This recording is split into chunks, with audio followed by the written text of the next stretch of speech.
మనిషి పాపం చేశాడని ప్రభు మనిషిని మోసం చేయలే. ఆయన వచ్చి మన కోసం ప్రాణం పెట్టి లేచి మళ్ళీ వెళ్ళాడు, మళ్ళీ వస్తానని చెప్పి వెళ్ళాడు. ఆయన రానై ఉన్నాడు.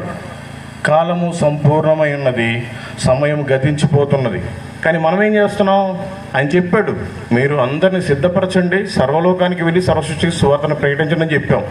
మనం ఎవరికి సువార్తను ప్రకటించము, మనం కూడా నమ్మకంగా లేము. ఈ రోజున ఎందరికో భోజనం లేదు అసలు తినడానికి. చాలా మంది పిచ్చోళ్ళై తిరుగుతున్నారు.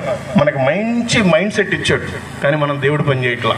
ఈ రోజున చాలా మంది కాళ్ళు చేతులు లేక కుంటోళ్ళు దేక్కుంటూ నడుస్తున్నారు రోడ్ల మీద. మనకు అన్నీ బాగున్నాయి కాళ్ళు చేతులు, అయినా దేవుడి పని చేయట్లా. ఈ రోజున మాటలు లేని మోగవాళ్ళు చాలా మంది తిరుగుతున్నారు రోడ్ల మీద, కానీ మనకి మంచి నోరిచ్చాడు, అయినా దేవుడి మాట ఒక రోజుకి ఒక్కసారి కూడా చెప్పాం. ఒక్క పూట కూడా తిండి దొరక్క పస్తు నుండి చచ్చిపోయే వాళ్ళు ఉన్నారు కాబట్టి. కానీ మన దేవుడు 3 పూటలు పోషిస్తున్నాడు. 3 పూటలు పోషిస్తపడుతున్నామే, కనీసం ఒక 3 కన్నా సువార్త చెప్పొచ్చు కదా.